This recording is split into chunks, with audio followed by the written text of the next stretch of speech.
CF Moto 675 NK je naháč čínské provenience. Má 66 kW, to znamená 95 koní, maximálku 220, váží jenom 195 kg. Takže poměr výkon versus hmotnost je naprosto excelentní. Pro autoškolu možná zbytečně moc velký.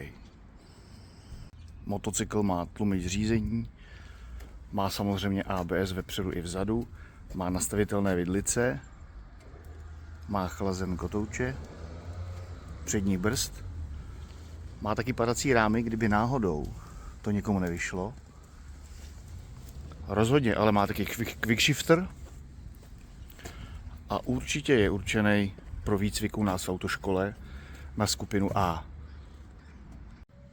Ovládací prvky motocyklu jsou naprosto jednoduchý. Je vybavený denní svícením, takže jenom zapínáme blinkry, troubíme, můžeme zapnout výstražní světla, všechny 4, a můžeme samozřejmě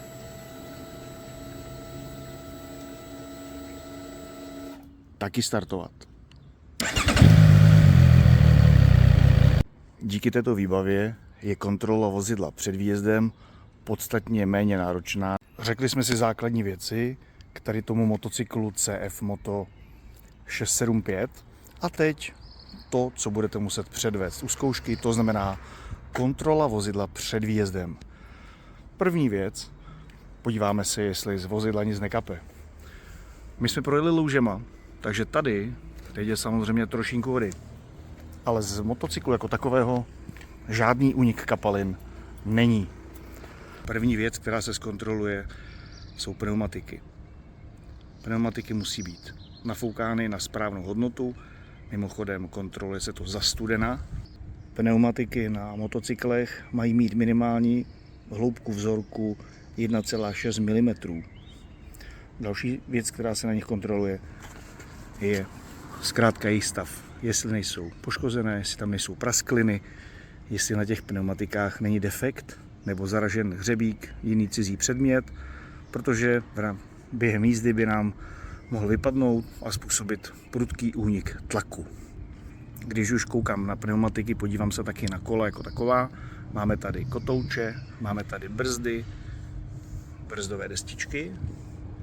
Podívám se, jestli z tlumičů vepředu, to samé vzadu, neteče olej, jestli z brzdové soustavy neteče brzdová kapalina. To samé zkontroluji vzadu na zadní pneumatice, na zadním kole. Takže první věc je dezen, stav gumy, druhá věc je kotouč, stav brzdových destiček, únik brzdové kapaliny.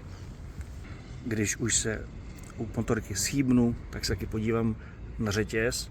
Za prvé, jestli je čistý, dobře namazaný. Ne vždycky moc je správně. A řetěz se kontroluje taky, jestli je propnutý, nebo naopak povolený. Pruhy by měl mít standardně zhruba 2 až 4 cm, ale přesnou hodnotu vždycky najdete na stránkách výrobce nebo v příručce od výrobce. Další věc, kterou si zkontroluju, je stav pružení a brzd. To znamená, že lehce propružím na předním kole tlumiče a zkusím si pomalou chůzí přibrzdit přední brzdou, že opravdu brzdí, že jenom nepřibržďuje. Další věc, kterou si zkontroluju, jsou provozní náplně. Hlavní provozní náplní je samozřejmě palivo, v našem případě benzín.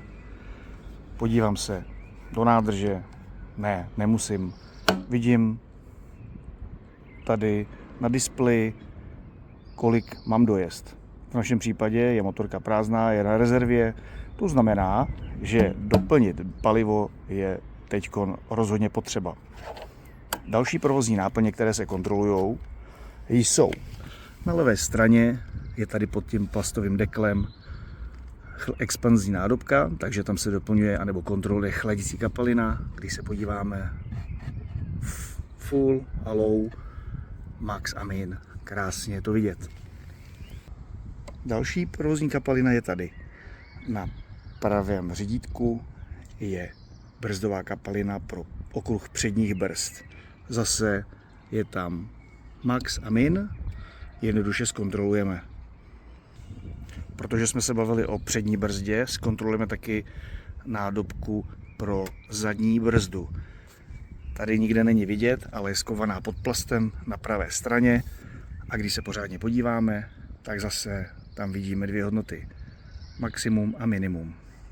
A když už jsme na pravé straně, podíváme se taky, kolik máme oleje. Tady pod tímhle šroubem není měrka, jako u klasických motorek. Tato motorka má okýnko. Tady. Tyhle věci se ale kontrolují, když je motorka na kolmo k povrchu. My ji máme nakloněnou na bočním stojánku, takže teď tady vidíme jenom spodek. Když se motorka nakloní, respektive nastaví na kolmo, budeme vidět mezi ryskou minimum a maximum hladinu oleje. Tady v tom okýnku. Když jsme si zkontrolovali provozní náplně,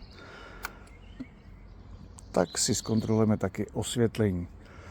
Osvětlení jsme v první části probrali velice snadno, protože na tom není téměř co kontrolovat, ale rozhodně si zkontrolujeme přepínání blinkrů doleva doprava a samozřejmě, že opravdu ty blinkry blikají. To samý varovní blinkry musí nám blikat. Další věc, kterou si zkontrolujeme, je přepínání spotkávacích na dálková světla. Tady ta páčka. Přimáčknutím aktivujeme světelnou houkačku. Když posunu úplně od sebe, tak ty dálkové světla aktivuju nastálo. A tady jsou v pozici potkávacích světel. Oproti autu nemá motorka zpátečku, takže couvací světla rozhodně kontrolovat nemusíme, ale budeme muset kontrolovat brzdu. Brzdy máme dvě, takže zkontrolujeme, jestli brzda funguje jak při předním okruhu, tak při zadním okruhu. A když už tu brzdu budeme kontrolovat, tak se taky podíváme, že nám svítí podsvícení registrační značky. Tím jsme motorku zkontrolovali. Poslední věcí, kterou si můžeme zkontrolovat a máme zkontrolovat, je motolékárnička. Ale tu většinu motorkářů vozí v bundě, ne na motorce. Úplně poslední věc, kterou uděláme, než se na té motorce rozjedeme vstříc nějakým zážitkům, je, že si správně nastavíme levé a pravé zrcátko, protože zrcátka jsou důležitou bezpečnostní záležitostí. Zkrátka jednoduše řidič motocyklu se bez zrcátek neobejde.